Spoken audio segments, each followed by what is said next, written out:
Hey everyone, Corey from CJ's Classic Truck here, and today we have a gauge cluster from Intellitronix, and we're going to show you how to install it on the Chevy C10. So today we have this awesome gauge cluster from Intellitronix, and it's going to come in two different options, one being your digital and the other being the analog like we have here with us today. Now it's going to have your normal features such as your speedometer, your tachometer, coolant gauge, oil pressure gauge, and all that. But the cool thing about this gauge cluster is actually going to include your 0 to 60 times, quarter mile times, and even a top speed as well, all in the touch of a button. With this kit, it is going to include some wiring, but the most important part is going to include new sensors. These new sensors are going to be able to make everything as accurate as possible for you. So let's jump into the install and check it out.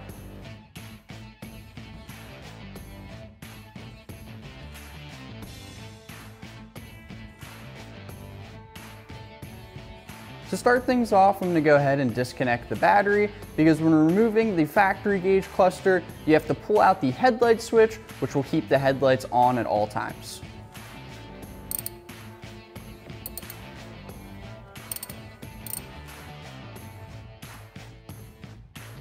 Next part of the process is actually removing the factory gauge cluster. So to start that off, we're going to remove the headlight switch and the wiper blade switch, and then the screws that actually hold in the gauge cluster. So we'll start by pulling the headlight switch all the way out, and then if you reach under the dash, you'll want to reach for the box, and you can kind of see the actual headlight switch move, so that's how you know you got the right one. And then on top, there's a button. Push that button in and pull your headlight switch out. For the wiper side, we're going to go ahead and grab a small flathead, and there's going to be a set screw that you'll want to loosen. It's basically just right under the knob here. And then as you loosen it, you should be able to pull it right off. And then now we'll remove the 6 screws that actually hold on the cluster.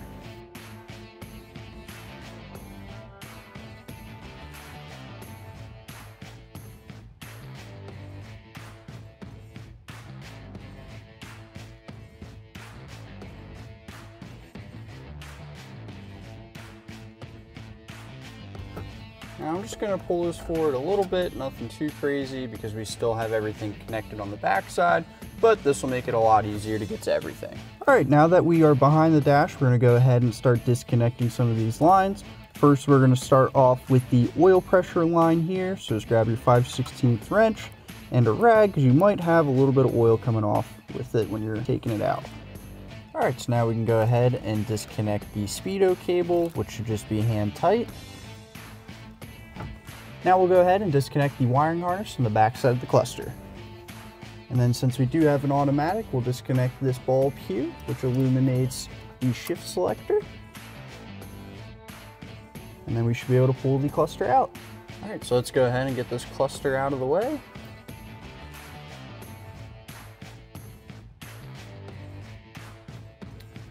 With the cluster out of the truck, we have it back on the table so we can go ahead and disassemble it and get it ready for the new cluster. So with our factory gauge cluster disassembled, we're left with the faceplate. So at this point, we can go ahead and install the Intellitronix cluster into our faceplate. Now we'll just go ahead and snug all these bolts down. Make sure to not go too tight though, because you don't want to damage the cluster.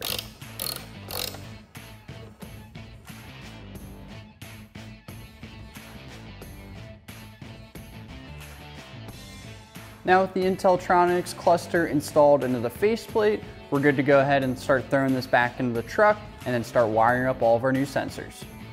All right, so we're gonna go ahead and remove our coolant temp sensor sending unit down here. Now on a 350, you'll usually find them either in the block here or on top of the intake manifold. So let's go ahead and remove this.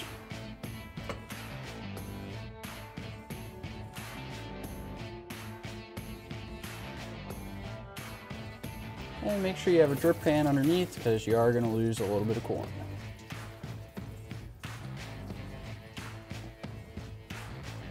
All right, so now it's time to go ahead and put in our coolant temp sensor sending unit. Now on a 350, you're usually gonna have two spots where your sending unit will be, either A, on the side of the block or on top of the intake manifold here. Now for this kit, the adapter that it comes with only fits on the intake manifold side. So we're gonna go ahead and remove this bolt and then get it in.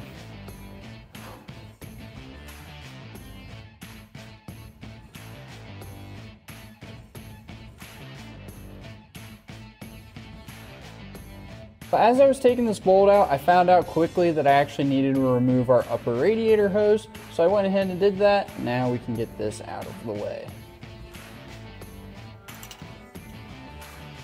So this is our adapter from the kit. We're just gonna go ahead and thread this guy on in there.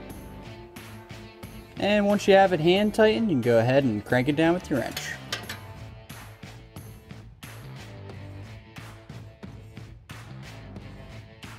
And once you have that all tightened down, I want to go ahead and actually grab the sensor that comes with the kit. Thread this guy in by hand.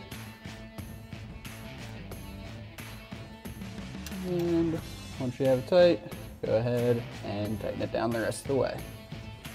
So like I was saying, you're going to want to tighten down the coolant sensor sending unit into the adapter. Now we did find that our thermostat housing was getting in the way of the sensor. So what we did for now is we removed it. We'll correct it at a later date, but let's get this snugged up.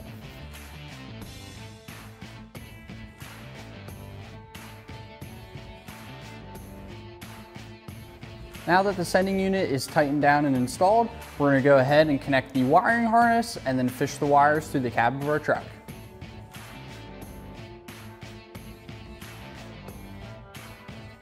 So after you get your coolant sensor all installed and the wires ran into the cab, it's time to go on to your next sensor.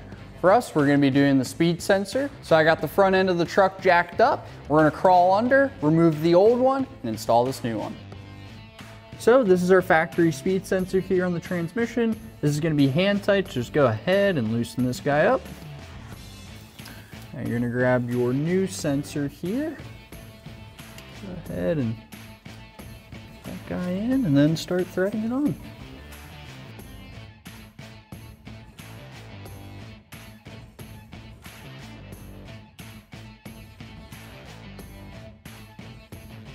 Alright, and then once it's tight, you can go ahead and route your wires back up through the cab.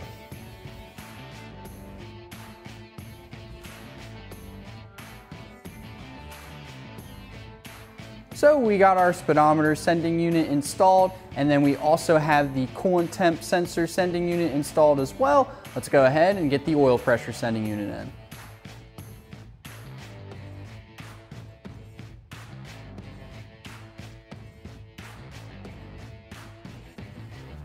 So after we got our bolt removed out of the side of the block here, we did notice that our sending unit didn't fit in there correctly. So we went ahead and put an extension on here, which you can find on our website. And then we're going to go ahead and put the sending unit on the end of that.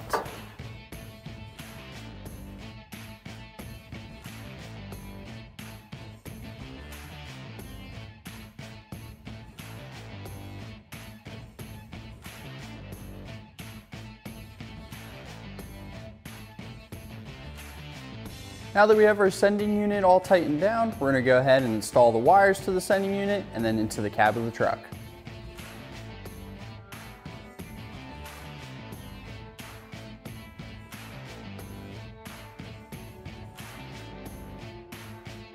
One more thing to wire in the engine bay, you're going to have to run a wire from the negative side of your ignition coil into the cab because this is what's going to give us our reading for our tachometer. Now before I put the new gauge cluster in, I did have to find the factory wires that goes to the fuel sending unit. The way I did that was I took the old cluster and I just followed the circuit board going to the fuel gauge, and then that way I was able to actually pinpoint the two wires in the factory harness to be able to cut at this point and then extend over for our new cluster. So after you cut the factory fuel sending unit wires, you're also going to want to go ahead and cut out the left and right turn signal wire as well. And with this being said, if you don't want to cut your factory harness, you can de-pin this, but we are never going to put a factory cluster back in the truck, so we're okay with cutting up the harness. Alright, so we got the Intellitronix gauge cluster in hand. We're going to go ahead and wire everything up to the new wires that we ran into the cabin.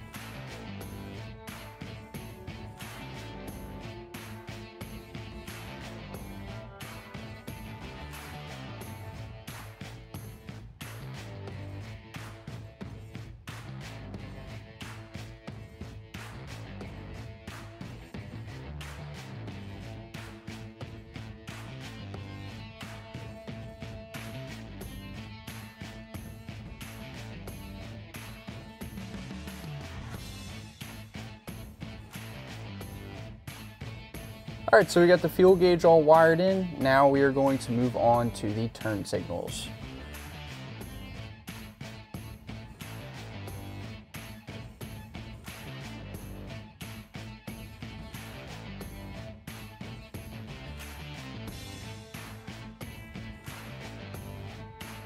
Now we're going to go ahead and connect these speed signal wires.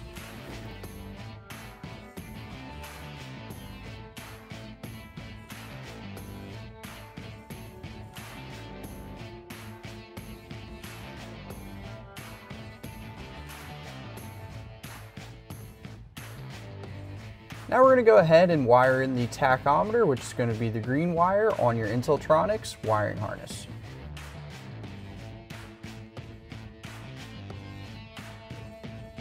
Now we're going to go ahead, get everything cleaned up, get all these wires sorted, and install the gauge cluster and see how it works.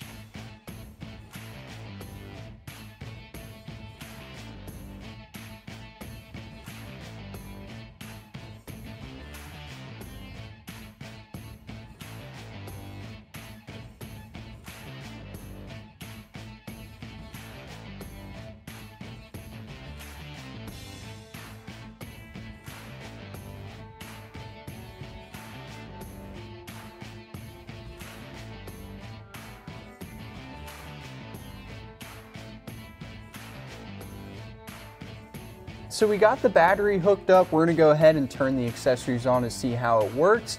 Now I cannot start the truck due to the water neck problem that we were running into, but we'll take care of that another day. Let's check this out. As you can see, all the gauges are sweeping, all the lights are on, turn signals are working. So at this point, we're going to go through, set our clock.